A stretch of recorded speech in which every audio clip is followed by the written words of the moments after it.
স্বেচ্ছাকে নিয়ে কটূক্তি করা, জিহ্বা টেনে ছেড়ে ফেললাম। বেয়াদব, বেয়াদব, বেয়াদবি বন্ধ করতে হবে। বিএনপি এককভাবে ক্রেডিট নিতে চায় না। আমার নেতা ভারপ্রাপ্ত চেয়ারম্যান দেশনায়ক তারেক রহমান, তিনি জুলাই আগস্টে কি করেছেন সেটা আমি বলবো না, জামাত ইসলামের আমির তিনি বলেছেন। আজকে তার বক্তব্য ইউটিউবে এখনো যদি যান আপনারা শুনবেন যে জুলাই আগস্টের ফ্যাসিবাদ বিরোধী আন্দোলনের সবচাইতে গুরুত্বপূর্ণ ভূমিকা রেখেছেন।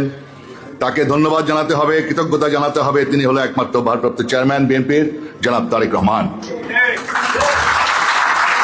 আমরা বলি না, তারেক রহমানই এককভাবে কৃতিত্বের দাবিদার। জনগণ বলছে, বৃহত্তম রাজনৈতিক দল, অন্যতম রাজনৈতিক দল, ফ্যাসিবাদ বিরোধী শক্তি, তারাই বলছে। আমরা এককভাবে ক্রেডিট নিতে চাই না। আমাদের বক্তব্য একটাই, মুক্তিযুদ্ধের চেতনা ছিল সাম্য, মানবিক মর্যাদা, মানবিক মূল্যবোধ, ন্যায় বিচার, সুশাসন। মুক্তিযুদ্ধের চেতনাকে বারবার নস্যাৎ করেছে আওয়ামী লীগ। সাম্য, মানবিক মূল্যবোধ বারবার আঘাত করেছে আওয়ামী লীগ। 73 সালে নির্বাচন ভণ্ডুল করেছে আওয়ামী লীগের নেতা শেখ মুজিব।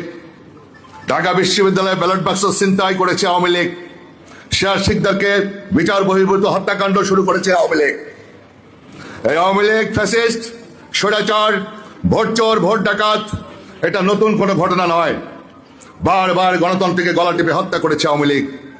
এই আওয়ামী লীগের বিরুদ্ধে বারবার আমরা লড়াই করেছি। আমাদের প্রতিপক্ষ আওয়ামী লীগ, আওয়ামী লীগের প্রতিপক্ষ বিএনপি।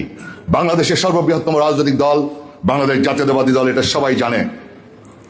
সুতরাং আমরা যারা নতুন ভাবে আসবে, সংগঠন করতে, রাজনৈতিক দল করতে আসবে, সকলের রাজনীতি করার অধিকার রয়েছে। আমরা সবাইকে স্বাগত জানাই। হাজার হাজার ফুল ফুটবে, এটাই আমরা আশা করি। কিন্তু আজকে একটি বছর যাবৎ লক্ষ্য করছি, যে ছাত্র নেতাদের সম্ভাবনা দেখেছিলাম, আমরাও ছাত্র আন্দোলন করেছি, আমরা একটি ছাত্র গণঅভ্যুত্থানের মধ্য দিয়ে আমরা স্বৈরাচারের পতন নিশ্চিত করেছিলাম 1990 সালে। কিন্তু আমার কষ্ট লাগে যখন ছাত্র নেতারা বিতর্কিতভাবে আজকে জনগণের সামনে আজকে যখন তারা উপস্থিত হয়। আমার খারাপ লাগে তাদের সম্ভাবনা। আমরা ভেবেছিলাম তারা এমপি হবে, মন্ত্রী হবে, এদেশ পরিচালনা করবে। কিন্তু আজকে 1 বছরের মাথায় কি লক্ষ্য করছি, আমার আশ্চর্য লাগে। 17টি বছর, 24 সালে আমরা নির্বাচন বয়কট করেছি। তাতেও একটা বিশাল একটা নির্বাচন, একটা আন্দোলনের একটা প্রেক্ষাপট তৈরি হয়েছে। একটা আন্দোলনের প্রেক্ষাপট হতে অনেক সময় লাগে, 1 মাসে আন্দোলন হয়ে যায় না। জুলাই আগস্টে আপনারা কোটা বিরোধী আন্দোলন করেছেন, আপনারা হাসিনার বিরুদ্ধে নামেন নাই। এগুলি নিয়ে আমি বিতর্কে জড়াতে চাই না। সম্ভাবনা ছিল, সম্ভাবনার চেষ্টা করেন, চিন্তা করেন।